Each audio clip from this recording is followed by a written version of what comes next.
In this video we're back here in Daily Race B. Now usually I don't do these races because I found them to be rife with reckless and dirty moves, mainly because of the short length of them. But as Suzuka was on this week and I knew I could recover if I lost any DR because of these, I decided to jump in and do a few to see if the dailies are still full of dirty drivers here on Gran Turismo Sports. So let's find out.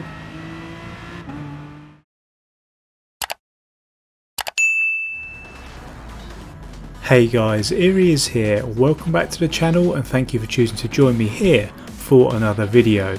If this is your first time here and you like watching all sorts of sim racing related content, then subscribe now and hit the bell icon as well so you get a notification for every new video and you won't miss a thing. As I mentioned in the intro, I usually avoid these races because they are both driver rating and safety rating killers. But keeping in with my pledge to going back to what I love on this channel, which is creating GT Sport videos and streaming team endurance events on iRacing, I decided to enter 3 Daily Race Bs to see whether this is still the case. As we get underway here, you can see that we're here at Bathurst, which is another reason why I decided to do these races. There is a sick and twisted side of me that does enjoy the mountain. We're in the Aston, as you would have seen before as well, in an old school ERT livery.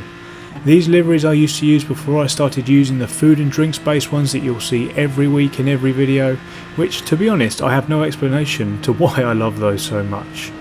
For this first race we were car number 7, and as you would have seen as well, we started in 11th after a quali lap of a 2-minute 03.336. Now thankfully there wasn't too much to report on the opening lap. As always, even in a race as short as this, I'm just trying to stay out of trouble in the early stages of this one. I can't win it on the first lap, but I can certainly lose it on the first lap.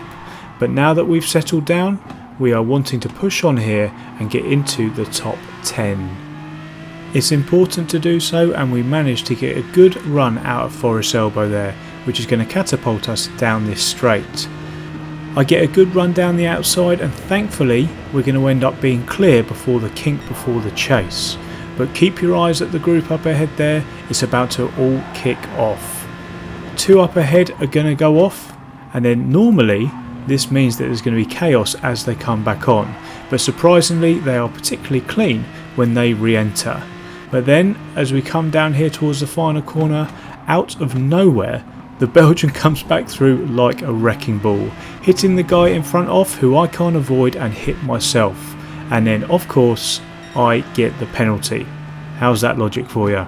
Which is a shame, as I fancy getting stuck into the group of 3 there up in front. I felt we had some good pace, but I'm going to have to serve it here, and as I come through the gate to serve my penalty I'm going to lose the 9th that we had. But I do want to say, before we all jump in on the guy who dove down at the final corner there, he did apologise after the race and even came into my latest live stream to apologise again. So no problem my friend, not a problem at all. We all make mistakes, just don't sweat it.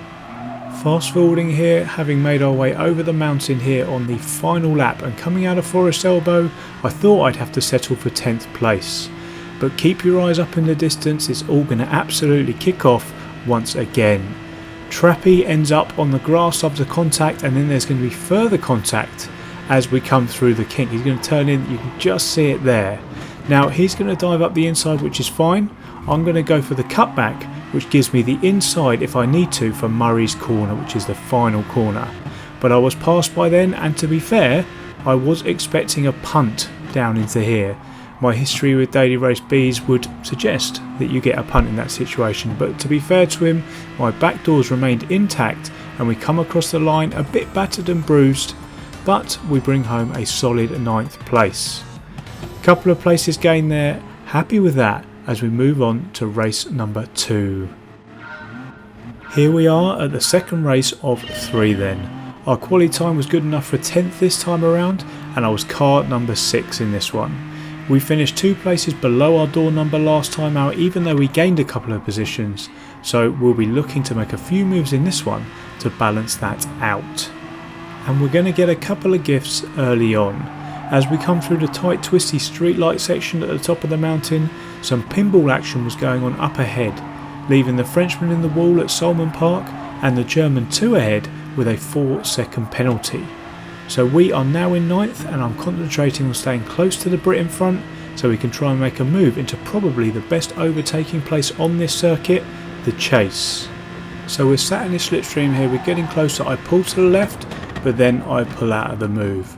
I didn't feel it was quite on, and I wasn't going to be alongside come the apex, so I just didn't go for it. I really didn't want to ruin his and our races by trying a move that wasn't quite on. But keep your eye up ahead here. He's just going to drop that rear right onto the grass as we enter the final corner, which allows me a run. He's going to come across the block, realises that isn't going to do enough, so blocks me again. Now I didn't think that was on. I felt that he moved once and then moved again. But let me know in the comment section down below what you thought of that one. Eventually though, I saw a gap and I went for it. He went deep into the cutting, and I knew I'd regret that as I made the move, as he then had the slipstream all the way up and over the mountain and down the Conrod Straight, and I was pretty much a sitting duck coming into the cutting, and back down to 8th place we went. But I wasn't too fazed by that though. I thought that was fine. I'll just stay with him and try and pressure him up and over the mountain and aim to be close enough as we come down into the cutting where I'll try and make my move. So I'd set it up well, as you can see here as we come down the straight. He's going to go to the inside, so I go down the outside with the intention of braking later to get to the outside, which then turns into the inside. But again, he double moves and there is contact, and I'm again the beneficiary of yet another penalty. And as with the last time out at Spa, we lose a place here, coming across the line and finishing 9th because I didn't have an opportunity to serve the penalty. Now I wasn't happy with the moves by the fellow Brit in that one, but as I said, please let me know in the comment section down below what you thought of that. He did apologise, to be fair, but he wasn't sorry enough to give me the place back, which I believe I would have had I not been blocked by him on those 2 moves in that race. Now there had been a fair amount of contact and penalties in the first 2 races, as we would have seen, so after race 2 I thought I'd check my driver rating. And as you can see here, my safety rating was the biggest problem, and it had dropped to 85. As the graph here on Kudos Prime shows, that is the lowest it's been for quite some time. And this affected which lobby I was put into for the final race, race number 3. I was car number 3 for this final one, and there was a mixture of drivers of all sorts in this one, all the way down to driver rating D. I just wanted to escape this one really with as little contact as possible, as I only had 5 safety rating points to play with, otherwise I potentially could drop down to A. And I've also heard horror stories about people having their driver ratings reset completely, and I did not want that to happen to me. But getting back to the action in this final race then, and things were going well. There was no contact up until the final corner of the first lap, where I got tagged from behind by the Greek. And there was to be further contact shortly afterwards as we came through Quarry. Thankfully though, I was not part of it. The South African up ahead got onto the curb on the outside. That one's lethal, as you're going to see here. He lost control and piled straight into the Spaniard. The pinball effect ensued and gifted me 5th place, and also there was a penalty for the Spaniard. I felt sorry for him, to be honest, as I know how that feels. Which then gifted me 4th as he comes through the gates down Conrod Straight here, which I was then left on my own for a little while, which is strange in these shorter daily races. I did try and get after 3rd to try and sign off with the podium, and I was closing in. But after being purple through the 2nd sector, I then overcooked it coming into Forest Elbow, losing me the slipstream of 3rd and any chance, unfortunately, of signing off with a podium in this one. So I came across the line to take 4th place, but as this is confirmed, let's have a look at my driver rating and safety rating and answer the question in the title of the video. Are the dailies still full of dirty drivers here on Gran Turismo Sport?